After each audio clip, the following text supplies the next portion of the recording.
ಏಕಪ್ಪ ಏನಾಯ್ತು? ಗೋರ್ಕರದು ಬಂದು ಮೇಘರಾಜ ತಕ್ಷಣವೇ ಭೂಮಿಗೆ ಬಂದು ಶಾಂತಿ ಕೊಟ್ಟಂತೆ ಎಲ್ಲರನ್ನು ಶಾಂತ ಬರಲು ಕಾರಣ ಬಾರಣ್ಣ, ನಿನ್ನ ಚಿಂತೆಯಲ್ಲಿ ನಾವೆಲ್ಲರೂ ಕಾಲ ಕಳೆಯುವಂತಾಗಿದೆ. ನೋಡು ಅಪ್ಪಾಜಿ ಮುಖನ ನೋಡು, ನಿನಗೋಸ್ಕರ ಅವರ ಮುಖವನ್ನು ನೋಡು.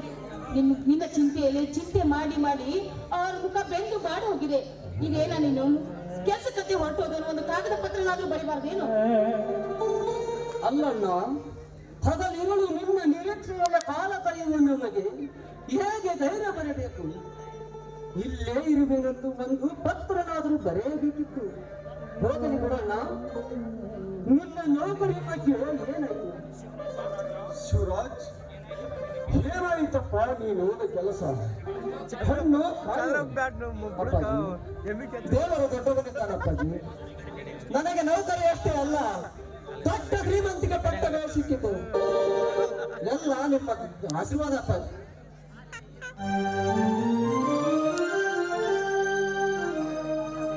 ಶ್ರೀಮಂತರ ಮನೆತನಕ್ಕೆ ಒಪ್ಪಡೆ ತಂಗಿ, ಆ ಸುಗಲ ಸಂಪತ್ತಿಗೆ ನಾನೇ ಒಡೆಯ.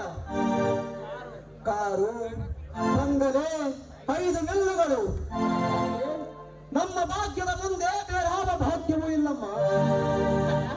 ನನಗೆ ತುಂಬಾ ಸಂತೋಷವಾಗ್ತಾ ಇದೆನಾ? ತುಂಬಾ ಸಂತೋಷವಾಗ್ತಾ ಇದೆ. ಇಂದು ನಮ್ಮ ಜನ್ಮ ಸಾರ್ಥಕವಾಯ್ತು. ಅಮ್ಮ ಕೇಳಿದೆನಪ್ಪ, ಅಣ್ಣ ಹೇಳೋ ಮಾತನ್ನು ಕೇಳಿದೇನು? ದೊಡ್ಡದು ಬಂಗಲೆ ಅಂತೆ, ಮಿಲ್ಲು ಅಂತೆ, ಕಾರು ಇದೆಲ್ಲ ಇದೆ ಅಂತೆ. ಅಪ್ಪ, ನಾವು ಇನ್ನು ಮುಂದೆ ಅಲ್ಲಿ ಎಲ್ಲರೂ ಚೆನ್ನಾಗಿರೋದು. ಖುಷಿ ಆಯ್ತೇನಪ್ಪ? ಸಂತೋಷವಾಯ್ತೇನಪ್ಪ ನಿನಗೆ? ಅಂದರೆ ನಮ್ಮೆಲ್ಲರನ್ನು ಕರೆದುಕೊಂಡು ಹೋಗಲು ಕಾರು ತಂದಿರುವೇನು?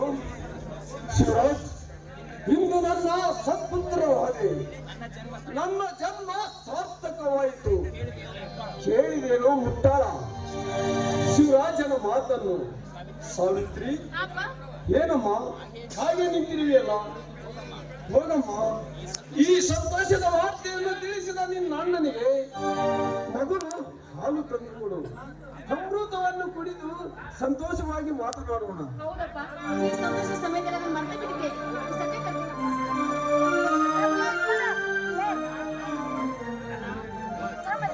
ಅಣ್ಣ, ನೀನಂತೂ ದೊಡ್ಡ ಶ್ರೀಮಂತರ ಪಟ್ಟ ಸಿಕ್ಕು ದೊಡ್ಡ ಸಾಹಿಬನಾದೆ.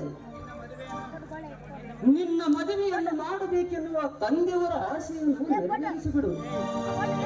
10 ತಿಂಗಳು ಒತ್ತು ಎತ್ತ ಮಾತೆ ಈ ಶುಭವಾರ್ತೆಯನ್ನು ಕೇಳಲಿಲ್ಲ, ಮದುವೆಯನ್ನು ನೋಡಲೇ ಇಲ್ಲ. ತಂದೆಯವರಾದರೂ ನೋಡಿ ಸಂತೋಷ ಪಡಲಿ.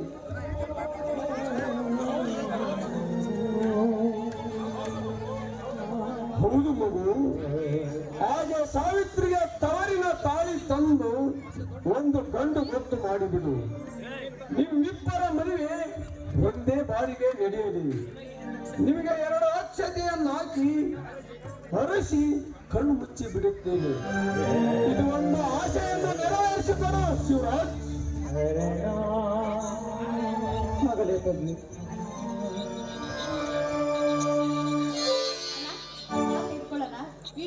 ನಮ್ಮ ಜೀವನ ಹಾಲು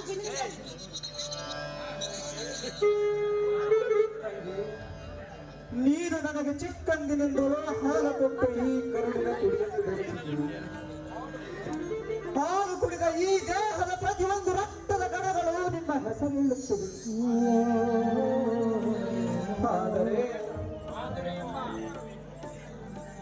ಆದರೆ ಎಂಬ ಹನುಮಾನ ಏಕೋ? ತಾವು ಕುಡಿಸಿದ ಹಾಲಿನ ಬದಲಾಗಿ ತನಗೆ ಅಮೃತ ಕುಡಿಸಬೇಕಾಗಿದ್ದ ನಾನು ವಿಷ ಕುಡಿಸಿಬಿಟ್ಟು ಅಪ್ಪಾಜಿ, ವಿಷ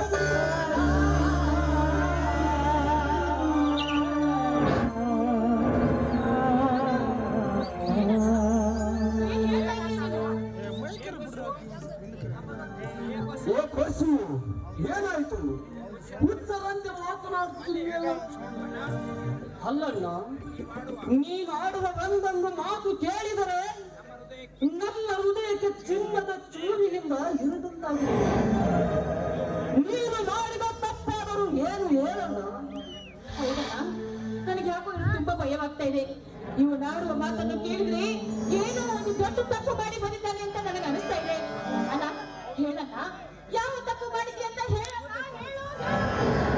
ಹೌದು,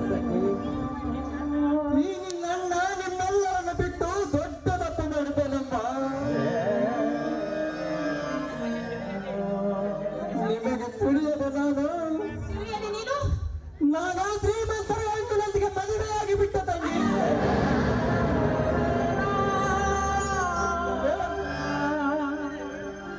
ನೀನು ಅಂದರೆ ಮದುವೆಯಾಯಿತು. ನಮಗೆ ತಿಳಿಸದ ನೀನು ಮದುವೆಯಾದಿಯ?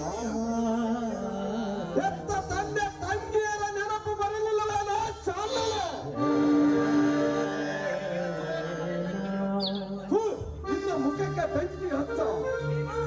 ನೀನು ನನ್ನ ಮಗನಲ್ಲ, ಆ ಮಮತೆಯೂ ನನಗಿಲ್ಲ. ತಾಟು ಮೊದಲು ಇಲ್ಲಿಂದ.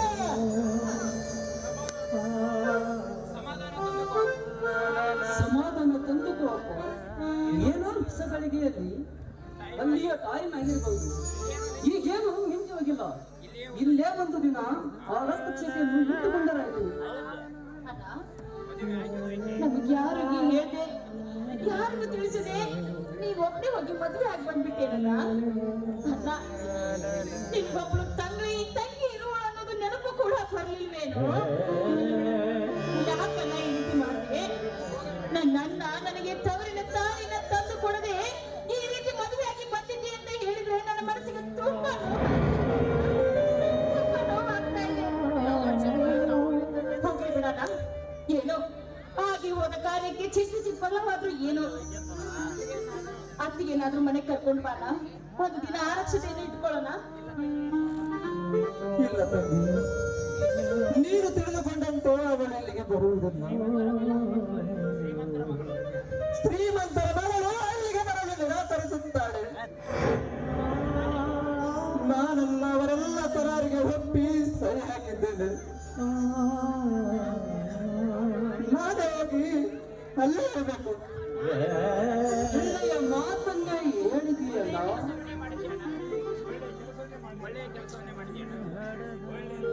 ಒಳ್ಳೆ ಕೆಲಸವನ್ನೇ ಮಾಡಿದೀಯಣ್ಣ. ನನ್ನ ಅಣ್ಣ ನೌಕರಿ ಪಡೆದು ಬರುತ್ತಾನೆ, ನನ್ನ ಮದುವೆಯನ್ನು ಮಾಡುತ್ತಾನೆಂದು ಹಗಲಿರುಳು ಕನಸ ಕಂಡ ತಂಗಿಗೆ ದೊಡ್ಡ ಕಾಣಿಕೆಯನ್ನೇ ಕಟ್ಟುಬಿಟ್ಟಿಯಣ್ಣ. ಕಾಣಿಕೆಯನ್ನೇ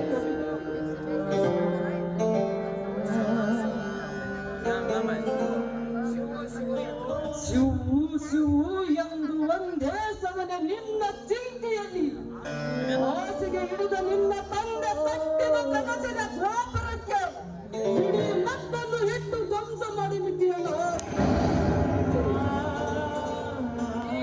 ಅನೇಕ ದಿನ ಗೆದ್ದಲ ಹುಳ ಕಟ್ಟಿದ ಹುತ್ತದಲ್ಲಿ ನೀನೊಬ್ಬ ವಿಷ ಸರ್ಪವಾಗಿ ಗೆದ್ದಲವನ್ನು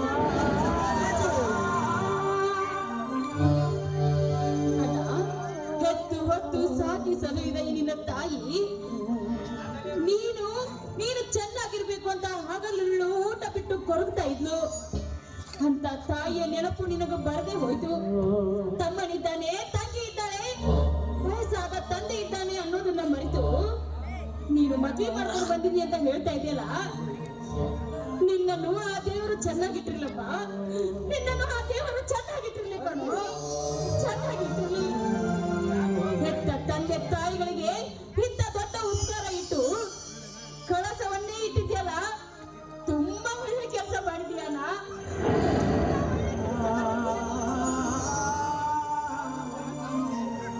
ರಾಜು, ಸಾವಿತ್ರಿ, ನಾನೇನೋ ನಿಮ್ಮನ್ನು ಮರೆಯುವುದಿಲ್ಲ. ತಂಗಿಯ ಮದುವೆಗೆ ಹಣ ಕೊಡುತ್ತೇನೆ,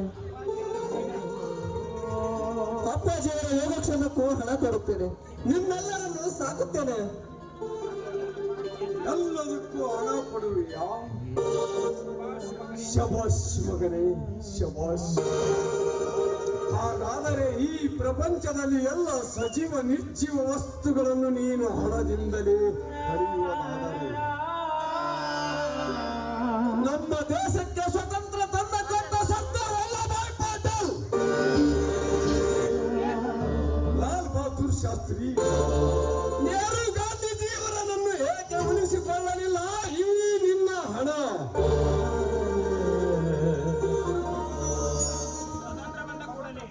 ಸ್ವತಂತ್ರ ಬಂದ ಕೂಡಲೇ 326 ವಿಧಿಗಳಿಂದ ಸಂವಿಧಾನ ರಚನೆ ಮಾಡಿದ ಡಾಕ್ಟರ್ ಅಂಬೇಡ್ಕರನನ್ನು ಏಕೆ ಉಳಿಸಿಕೊಳ್ಳಲಿಲ್ಲ ಈ ನಿನ್ನ ಹಣ?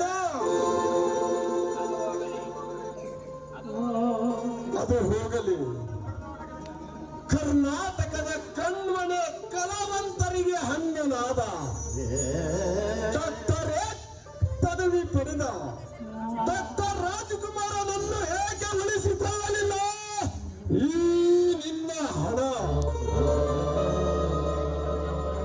ಎಲ್ಲವೂ ಹಣದಿಂದಲೇ ನಡೆಯುತ್ತದೆ ಎಂದರೆ ನಿನ್ನ ಮಾತನ್ನು ಕೇಳಿದ ತೊಟ್ಟಿನಲ್ಲಿನ ಶಿಶು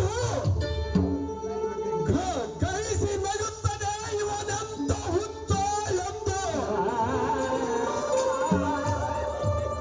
ನಿನ್ನ ಹಣವನ್ನು ನಾನು ಸತ್ತಾಗ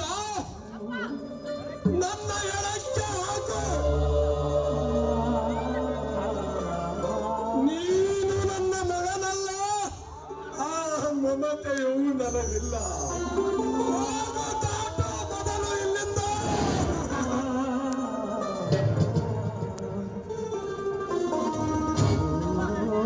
ನೀನ್ ಸ್ವಲ್ಪ ಶಾಂತವಾಗಿರಪ್ಪ. ನಿನಗೆ ಮೊದಲೇ ಆರೋಗ್ಯ ಸರಿ ಇಲ್ಲ. ನಾನು ಹೇಳುದಿಲ್ಲ, ಕೇಳು. ನೀನು ಸ್ವಲ್ಪ ಸುಮ್ಮನೆ ಇರು. ಅಣ್ಣ, ನಮ್ಮ ಹೆತ್ತ ತಾಯಿ ನಮ್ಮನ್ನು 9 ತಿಂಗಳ ಹೊಟ್ಟೆಯಲ್ಲಿಟ್ಟು ಜೋಪಾನ ಮಾಡಿಕೊಂಡು ಬಂದು ಈ ಭೂಮಿಗೆ ತರುತ್ತಾಳೆ. ಅವಳು ಕೊಟ್ಟ ಎದೆ ಹಾಲನ್ನೇ ಕುಡಿದು ನೀನಿಷ್ಟು ದೊಡ್ಡವನಾಗಿ ಬೆಳೆದಿದ್ದೀಯ. ಅದರಂತೆ ನೀನು ಕುಡಿದು ಬಿಟ್ಟ ಎಂಜಲದ ಹಾಲನ್ನೇ ಕೂಡ ನಾನು ಕುಡಿದು ಬೆಳೆದವಳು. ಅಂದಾಗೆ ಈ ತಂಗಿ ಮಾತು ಒಂದು ನಡೆಸ್ಕೊಡ್ತೀಯೇನನ್ನ? ಹೇಳು ತಂಗಿ, ಅದೇನು? ನೋಡಿ, ನಾವು ಕೂಡ ಅಲ್ಲಿಗೆ ಹೋಗೋದಕ್ಕೆ ಬರೋದಿಲ್ಲ ಅಂತ ಹೇಳ್ತೀಯ. ಅತ್ತಿಗೆಯನ್ನು ಕರೆದುಕೊಂಡು ಇಲ್ಲಿ ಬರೋದಕ್ಕೆ ಒಪ್ಪೋದಿಲ್ಲನು ಅಂತ ಹೇಳ್ತಾ ಇದೀಯ. ನಿನಗೆ ತಂದೆ, ತಂಗಿ, ತಮ್ಮ ಅನ್ನೋ ಬಾಂಧವ್ಯ ನಿನಗೆ ಬೇಕಾಗಿದ್ರೆ ನಾನು ಹೇಳುತ್ತಿರುವ ಮಾತನ್ನು ಕೇಳಿ ಆ ನಿನ್ನ ಶ್ರೀಮತಿಗೆ ಇದೇ ಮಾತನ್ನು ಹೇಳ್ಬೇಕು. ನನ್ನ ತಂಗಿ